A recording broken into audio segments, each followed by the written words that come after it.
اللہ رب العزت نے اس قرآن کے معلم حقیقی کا بیان فرمایا کہ قرآن مجید فرقان حمید اللہ رب العزت نے نازل فرمایا، اور قرآن ایسا ہی نہیں آ گیا کہ یہ لوگوں کے ہاتھ میں آ چکا ہو اور لوگ اس کو پڑھتے ہوں، بلکہ اللہ رب العزت نے ارشاد فرمایا قد جاءکم من اللہ ونور وکتاب مبین، تحقیق اللہ کی طرف سے تمہارے پاس ایک نور یعنی مصطفیٰ، وہ کتاب مبین یعنی قرآن مجید، ہم نے دونوں کو نازل فرمایا۔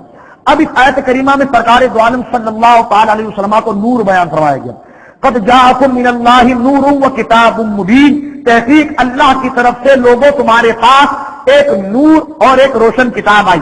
میں نے نور سے مراد سرکار علیہ الصلوۃ والسلام کیا، کتاب مبین سے میں نے مراد قرآن مجید کو لی۔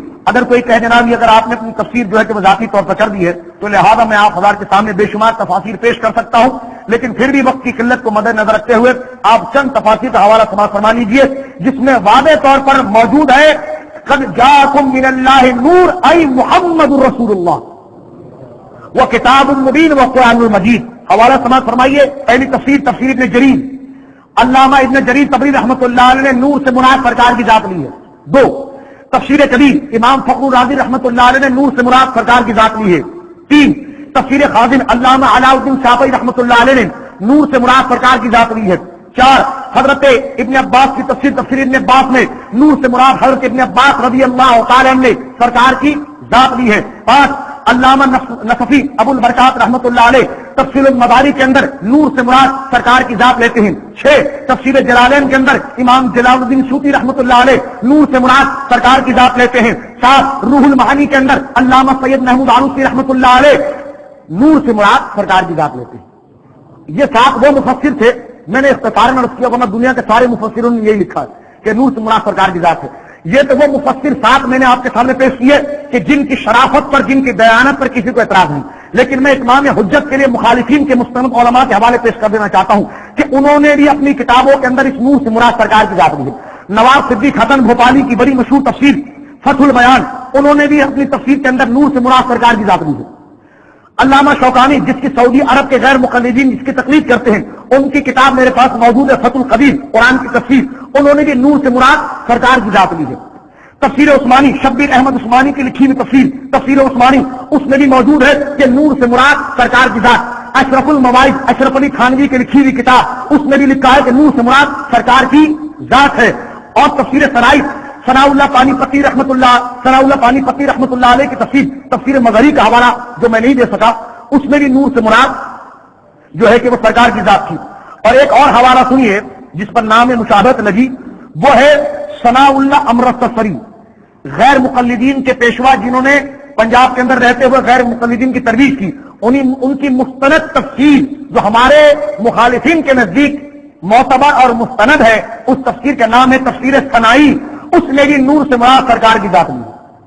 تو سات تو معتمد علیہ تفسیر تھی، 8 تفسیر مظہری کو ملا کے، فتح البیان 9 تفسیر عثمانی، 10 تفسیر ثنائی، 11 فتح القدیر، 12 اور اشرف علی تھانوی کی لکھی ہوئی کتاب اشرف المواعظ 13۔ تو 13 کتابوں کے حوالے میں نے آپ کے سامنے پیش کیے جس میں واضح انداز میں یہ مسئلہ موجود ہے، قد جاءکم من اللہ نور ہوا محمد رسول اللہ صلی اللہ تعالی علیہ وسلم، کہ یہاں نور سے مراد سرکار کی ذات ہے۔ تو لہذا اگر کوئی کہے میں نہ مانوں تو میں اس کا ذمہ دار نہیں۔ میں نے آپ کے سامنے علماء کے اور صحابہ کرام کی روایتیں پیش کی حضرت عبداللہ ابن عباس سے کہ نور سے مراد سرکار دو عالم صلی اللہ تعالی علیہ وسلم کی ذات اثر ہے۔ اچھا جناب، ایک بات میں اور یہاں پر عرض کر دوں تاکہ اس کا تتیمہ ہو جائے۔ کہا جاتا ہے کہ اگر نور سے مراد سرکار کی ذات یہاں پر ہے تو اللہ آگے فرماتا ہے یہدی بہ اللہ، اللہ ان سے ہدایت دیتا ہے۔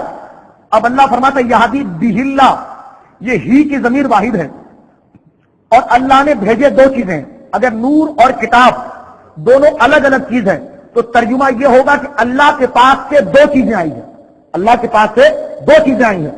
حالانکہ اللہ کہتا ہے ایک ضمیر کے ساتھ کہ ہم ان سے ہدایت دیتے ہیں، اب ضمیر واحد کی ہے، آنے والی چیز 2، پتا چلا آنے والا صرف قرآن تھا، نور سے مصطفیٰ مراد نہیں، ورنہ اگر نور سے مصطفیٰ مراد ہوتے تو یہدی بہم اللہ ہوتا، تسنیہ کی ضمیر لائی جاتی، واحد کی ضمیر نہیں لائی جاتی۔ یہ انٹرنیٹ پہ بیان جا رہا ہے، لہذا میں اس علمی خاکے کا گویا کہ جو مخالفین کرتے ہیں اس کا رد کرنا چاہتا ہوں۔ جو شخص یہ اعتراض کرے کہ یہاں پر ضمیر واحد کی ہے، اور نور سرکار کو کس طرح مان لے تو میں کہوں گا وہ عربی گرامر دوبارہ پڑھ لے. یہ عربی گرامر سے ناشنائی کی بہت بڑی دلیل ہے. قرآن میں ایسی بے شمار مثالیں ہیں جہاں پر مراد ضمیر کے مرجع دو تھے اور اللہ رب العزت نے ضمیر ایک بیان کی. جس کی ایک آسان سی مثال دیتا ہوں. ان اغناہم اللہ ورسولہ من فضلہ. اب غنی کرنے والے دو ہیں اللہ اور اس کے رسول, اور فضلی ہی میں ضمیر واحد کی ہے. اب دیکھیں دو ذات مراد ہے.